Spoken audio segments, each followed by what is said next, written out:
UFC Fight Night Baku is on our doorsteps, and today I'm going to be bringing you guys my full card predictions and breakdown for every single fight on this surprisingly very, very stacked Fight Night card. There are some great fights on there. I'm very, very excited to bring them to you guys today. If you like the video, subscribe to my channel, and let's get into it. The first fight I'm going to be going over is Hamdi Abdelwahib, I think is how you say his name, taking on Muhammad Usman. And yes, Muhammad Usman is an absolute animal, all right? An absolute animal in the pocket. And not really. Muhammad Usman, unlike his brother, is the most NPC, typical, average, heavyweight NPC fighter you can ask for. He goes out there, he throws a couple big overhands with his eyes looking at the ground. He throws a couple really hard leg kicks, shoots a couple big blast double legs, clinches you up against the fence, and maybe he'll win a decision. All right. Hamdi Abdelwahib, on the other hand, although he did look pretty good in his UFC debut, he popped for steroids, so means nothing. And then in his last fight against Jamal Pogues, he looked not even close to the same fighter at all. He looked absolutely terrible. He won a robbery decision on UFC 308 in Abu Dhabi. The judges sold him out. The judges do that a lot in Abu Dhabi. They sold him out in this fight against Jamal Pogues, and I do think that he should have lost to Jamal Pogues. But Jamal Pogues should not get any credit for that fight either. That fight was terrible. Both guys looked fat and terrible, and I think both guys are going to look fat and terrible in this fight as well. I honestly don't even know who to pick here. I think it's a coin flip decision. Either way, one of these guys are going to get the decision. I'm going to be going with Muhammad Usman by a 29-28 split decision. Moving up the card, we have Azat Maksum taking on Tagir Ulenbekov, and Azat Maksum has looked pretty okay in the UFC, winning a decision over Tyson Nam and then losing a pretty close decision to Charles Johnson. That fight was great. They scrapped for a few rounds, and you know, although Azat Maksum did not get the decision, the fight was close, and it definitely did not go his way, but he put on a good scrap over Charles Johnson. Charles Johnson's good. He slept Joshua Van. He's pretty good. Tagir Ulenbekov just wins nothing decisions every fight. I don't even understand. I couldn't even tell you who his last fight was, but I could tell you that he won it by decision. It was a boring 1-2 where he had a lot of grappling exchanges and did a whole bunch of nothing on the feet. That's what Tagir likes to do. I think he's going to do it to Azat Maksum again. This is about the level of fighter that Tagir stays fighting at. He fights around an Azat Maksum level fighter in all of his fights, beats him by a close, boring decision, and then does it again 6 months later. Give me Tagir Ulenbekov by decision. Moving up the card, we have Ismail Naurdiev taking on JunYung Park. The Iron Turtle is going to have an absolute clinic in this one. A classic Iron Turtle, crafty vet. No, I'm sorry, I can't say that. Crafty veteran in the game fight. I think that JunYung Park is going to style all over Ismail Naurdiev. It's cool to see Ismail Naurdiev's his come up back to the UFC after getting cut a few years back, grinding on the regional scene, and now getting back into the UFC. It was very, very cool to see, but his run's going to end now. I get that he won his last fight against Bruno Silva, and he did look really, really good against Bruno Silva, but man, Bruno Silva is a shell of his former self, and I'm sure that he's done with his pro MMA career. Ismail Naurdiev, on the other hand, is going to have to take on JunYung Park in his next fight on Saturday, and JunYung Park is an absolute animal. He has great grappling, he's really, really tough in the striking exchanges, and he outstruck Andre Muniz in their last fight, and he should have won the fight off damage, but he did get robbed in that one. Besides that, JunYung Park's looked unbeatable in his last few fights. I think his win streak, that should be a win streak right now, is going to stay intact against Ismail Naurdiev, and I'm going to take JunYung Park, the Iron Turtle, by a dominant 30-27 decision. And he's going to be taking on Seung Hung Ko, and I get that he's got KO in his name, and I get that he's got some hands on the regional scene, but he looked pretty disappointing in his Dana White Contender Series fight. I am actually kind of shocked that he got a contract for that performance, and now he's taking on Obot Elliott in his debut. I know that he was supposed to fight Billy Ray Goff, and that fight would have been a way more even matchup for him, but now he's got to fight Obot Elliott on short notice without a full training camp in his UFC debut. After looking pretty lackluster on the Contender Series, this is definitely an uphill battle for Seung-Hoon Ko. He is going to be taking on Oban Elliott. Oban Elliott, we already know, he's a marauder. He's an absolute animal. Yeah. Listen, man, Oban Elliott, he is coming off of a nasty KO win over Basil Hafez. He's 4-0 in the UFC, had a great win over Preston Parsons, had a dominant win over Val Woodburn earlier in his UFC career. Now he's taken a little step down in competition to Seung-Hoon Ko, and I do think that he's going to get the job done fairly easily, and I think that he's going to do it brutally. Give me Oban Elliott by a first or second round KO. Moving up this card, we have Bogdan Grad taking on Muhammad Naimov, and I got a big underdog pick here. Give me Bogdan Grad by KO. Muhammad Naimov got beat up and destroyed by Felipe Lima, got subbed in the third round. And he did beat Nathaniel Wood, and that is a great win. It's aging very, very well. But he cheated a lot in that fight and did not get any points taken away. And I think that he absolutely should have in that fight, and he should have lost to Nathaniel Wood. Besides that, he is coming off of a win over Con Ofley, but Con Ofley is one of the worst fighters on the roster. I'm keeping a buck with you. Bogdan Grad, on the other hand, was super, super scrappy on the Contender Series. Probably had the best fight in Dana White Contender Series history with Michael Aswell Jr. And then KO'd Lucas Alexander cold in his debut. Had a nasty, nasty KO. Muhammad Naimov does get rocked in his fights. He does get stung easily. And Bogdan Grad never stops moving forward. And unless Muhammad Naimov can get the wrestling going early, I think Bogdan Grad's going to put a pace on him and knock him out in the second or third round. I think it's going to be a volume TKO up against the fence, just weighing on Muhammad Naimov later in the fight. Give me Bogdan Grad by a third round TKO. This fight's going to be very, very Moving good. Up the card onto the main card, we have Miktek Oralbai coming back after that brutal war that he went to with Mateusz Rambecki. And he's going to be taking on Tafik Musayev in his debut on short notice. This is a total mismatch of a fight. What is the UFC doing with this matchmaking? Tafik Musayev on the regional scene looked atrocious. He looked atrocious at Bellator. Actually.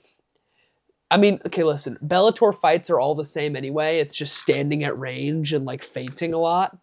It's just like all the feints. As many feints as you could do in Bellator. The more feints, the more points you get over at Bellator. Tafik Musayev did a lot of feints, not a lot of action in his Bellator fights that I saw. He also lost by body kick TKO on the regional scene very, very recently. He's only won a couple fights in a row. He loses a lot on the regional scene. He does win a lot, but he also has a lot of losses. His fights that were in Bellator were extremely boring that I watched. He lost one, won one by decision. It was pretty lackluster. Oralbai is legit. He subbed Uros Medic, and Uros Medic has shown to be proven and to be a legit UFC fighter. And then he almost beat Mateusz Rambecki in an amazing fight. I just think Oralbai is going to show this kid levels. I just think he's going to show this kid levels. Yeah, he's going to just show this kid some levels today. And I do think that Oralbai is going to beat him up bad, dude. I think he's going to really, really beat him up on the feet, get the takedowns that he needs, and then choke him out in the second round. Give me Miktek Oralbai by a second round submission. Moving up the card onto the feature fight, we have Curtis Blades taking on Rizvan Kuniev. This fight's getting rebooked for like the 5th time in a row. These guys got to get their shit together. If another one of these guys pulls out on fight week, they better not rebook this fight again. Rizvan Kuniev is already getting a super undeserved matchup, and now he's pulling out of the fight back-to-back times, and they're booking it again for him. I don't know why the UFC loves this guy so much. He beat up Renan Ferreira, but he popped for steroids. He looked good on the Contender Series, but he was the fattest. He was the fattest, most out-of-shape Contender Series heavyweight I've ever seen, and he did look pretty good, but man, dude, he is fat and out of shape. His cardio is abysmal. He did beat up Renan Ferreira, and I guess Renan Ferreira is a pretty decent fighter over at PFL. He's like 6'8". He is kind of a monster, but Man, dude, like, I just don't think Rizvan Kuniev has any chance to beat Curtis Blades. I don't even know what the UFC is doing with this matchmaking. All right. I've said it the other 3 times that I've predicted this fight. I think Curtis Blades is going to take him down easily, and I think that he's going to outstrike him too. Curtis Blades, actually, I don't think he's going to take him down easily. Rizvan Kuniev does have pretty decent grappling, and Curtis Blades has super, super slow plotty takedowns. All right. But one thing that I do think will happen, I do think that Curtis Blades is going to be able to put it on Rizvan Kuniev on the feet.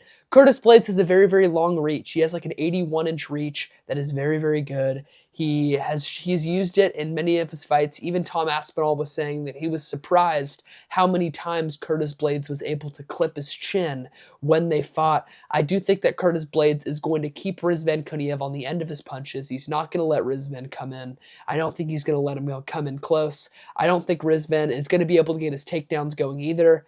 I don't think Rizvan Kuniev is going to have much success at all. I think Curtis Blades is going to TKO him early by a round 1 TKO for Curtis Blades. On to the co-main event, we have Ignacio Bahamondes taking on Rafael Fiziev. Almost forgot his name for a second, but I did not. Okay, I did not. Rafael Fiziev is coming off of a razor-close fight with Justin Gaethje. We already know this. Here's the thing about Fiziev, man. He is definitely undersized for lightweight.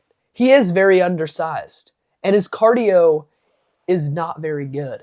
And Fiziev is very, very fast, very, very explosive, but not for very long. After the first round, his explosiveness leaves a lot, and his career has basically just been going to split decision after split decision with Justin Gaethje. All right, and listen, Justin Gaethje is good, and I think that Gaethje is better than Bahamondes, but Rafael Fiziev, I think this matchup is terrible for him.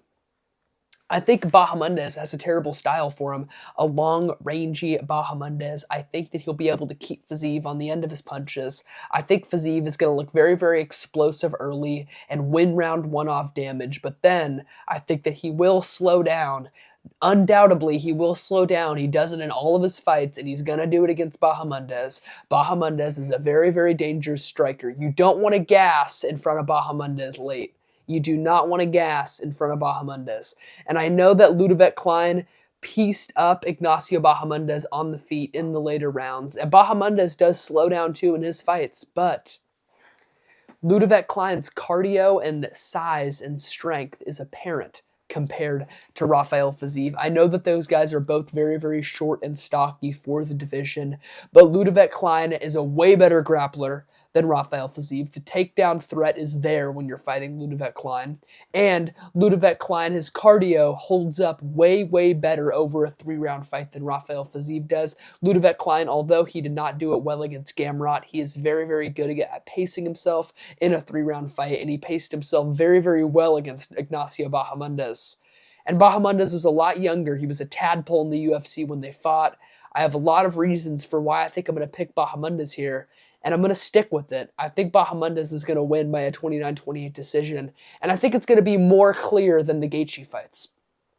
Rafael Fiziev needs to move down, in my opinion. I think he does. I think he needs to move down.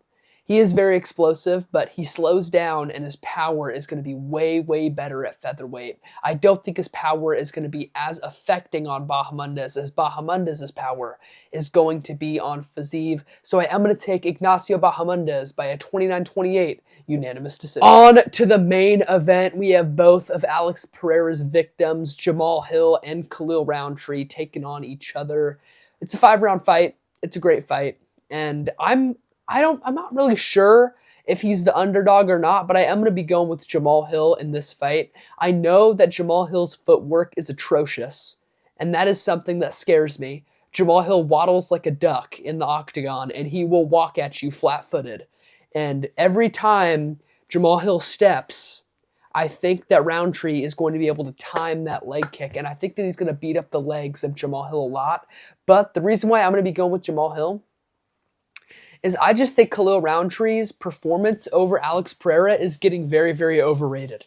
Alex Pereira was super, super active going into that fight. He was way too active, and I think that he just kind of assumed, I'm just going to bulldoze this guy Rountree, Shama no Shama, and he just went in there, and He did not look good early. He switched on later in the fight. Rountree completely blew his gas tank in the first 2 rounds against Alex Pereira. And listen, man, I think Jamal Hill's going to put it on him late in the fight. Jamal Hill is very, very tough. He's very, very gritty. And I know that he's fat and has no footwork at all. But listen, man, Jamal Hill does have real power, and his wins are way better than Rountree's, man. Rountree got beat by Marcin Prachnio. He got KO'd by Johnny Walker. And his best win is Anthony Smith. He got beat by he got beat by Dustin Jacoby. And he got KO'd by Johnny Walker. And you expect me to believe that he's just going to walk down Jamal Hill. Yeah, he's really going to walk down Jamal Hill in this one, buddy. I'm sorry. I'm taking Jamal Hill in this fight. I know that Jamal Hill got styled on by Pereira. But listen, he did not look too bad in the Yuri fight. I know he got KO'd brutally in round 3, but that second round he was winning. Jamal Hill was looking good. Jamal Hill's tough. Jamal Hill's gritty. Jamal Hill wants it. All right. I think he's going to beat up Rountree. I just think Rountree's kind of overrated. I like him a lot, but like Anthony Smith is your best win, and you did not throw one leg kick against Anthony Smith. So Rountree's retarded. He has not many good wins. His claim to fame is, oh, I dropped Pereira. That's his claim to fame. And I don't think that is going to be the reason why I'm going to pick him to beat Jamal Hill. So I actually was going to pick Rountree before this video, but after just doing some research and just using my brain, it's hard for me to pick Khalil Rountree in this fight. I'm going to take Jamal Hill by a 4th or 5th round TKO.